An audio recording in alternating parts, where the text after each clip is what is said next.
మేడ్చల్ జిల్లా గట్కేసర్ మండల పరిధిలోని రైతు రుణమాఫీ సాధన సమితి ఆధ్వర్యంలో 14వ రోజు రిలే నిరాహార దీక్షలో రైతులు పాల్గొన్నారు.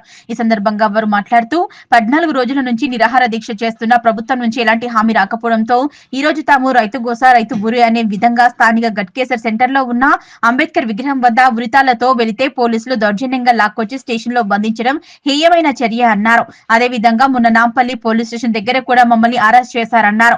స్థానిక మేడ్చల్ నియోజకవర్గ శాసనసభ్యుడు చామకూర మల్లారెడ్డి ద్వారా ఇన్ఛార్జ్ మంత్రి దుద్దిల శ్రీధర్ బాబుని కలవగా ముఖ్యమంత్రితో మాట్లాడతాని హామీ ఇచ్చారు. ఆ హామీతో తమకు చాలా వరకు న్యాయం జరుగుతుంది అనుకున్నామన్నారు. తమకు న్యాయం జరిగే వరకు తమ పోరాటం ఆగదని ఇంకా ఉధృతం చేస్తామన్నారు. ఈ రిలే నిరాహార దీక్షలో కొమ్మిడి మైపాల్ రెడ్డి, బచ్చు నగేష్ కుమార్, కొమ్మిడి జైపాల్ రెడ్డి, కట్టా మధుసూదన్ రెడ్డి, ఎర్రోల మురళి, పడమటి శ్రీనివాస్ రెడ్డి, పడమటి భూపాల్ రెడ్డి, పోచారం మున్సిపల్ మాజీ councillor Singireddy Saireddy, Kondalreddy, Ghatkesar municipal BRS party అధ్యక్షులు బండారి శ్రీనివాస్ గౌడ్, మారం లక్ష్మారెడ్డి, రవీందర్ రెడ్డి పలువురు రైతులు పాల్గొన్నారు. అందరికీ నమస్కారాలు. ఏదైతే ఈ రైతు రుణమాఫీ సాధన కమిటీ ద్వారా అయితే రుణమాఫీ రానందుకు రిలే నిరాహార దీక్ష అయితే స్టార్ట్ చేశామో అందులో ఈ రోజు 14వ రోజు రిలే నిరాహార దీక్షలో కూర్చోవడం జరిగింది.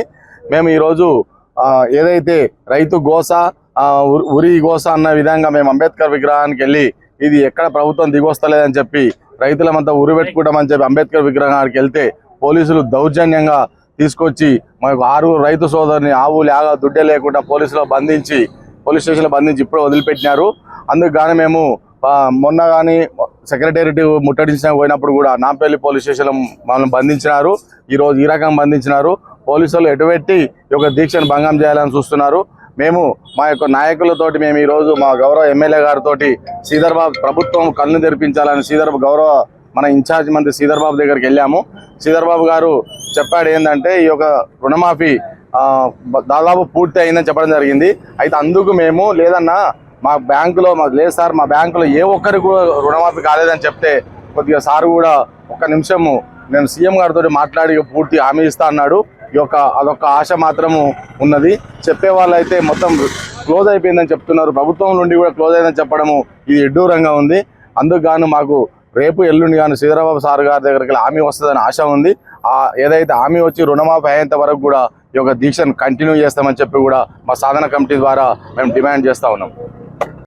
రోజు రైతు రుణమాఫీ సాధన సమితి ఆధ్వర్యంలో రిలే నిరాహార దీక్ష కొనసాగించడం జరుగుతుంది.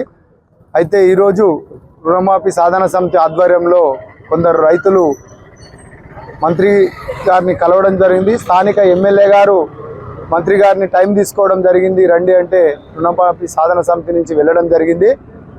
అయితే మంత్రి గారు ఏదైతే అఫీషియల్గా సీఎం గారికి ఫైనాన్స్ మినిస్టర్ గారికి తెలియజేశాము, వారి దృష్టికి తీసుకెళ్ళానని తెలియజేయడం జరిగింది. దానికోసం అని చెప్పి వారి దృష్టికి వెళ్ళి మాకు ఎలాంటి హామీ ఇంతవరకు ఇంకా రాలేదు కాబట్టి ఆ హామీ వచ్చే వరకు ఈ రిలే నిరాహార దీక్షలు కొనసాగిస్తామని చెప్పి అదేవిధంగా మా 1189 మంది రైతుల అందరం కలిసి ఈరోజు ఇప్పుడు సాయంత్రము ఏదైతే మెయిన్గా రుణమాఫీ సాధన సమితి కమిటీ కార్యాచరణ ఉంటుంది. కార్యాచరణలో రైతులందరినీ రైతులందరికీ ఒక జనరల్ బాడీ లెక్క కాల్ఫర్ చేసి ఆ రైతులందరి ముంగట తదుపరి కార్యాచరణ ఉంటుందని చెప్పి తెలియజేస్తూ మీ అందరికీ ధన్యవాదాలు.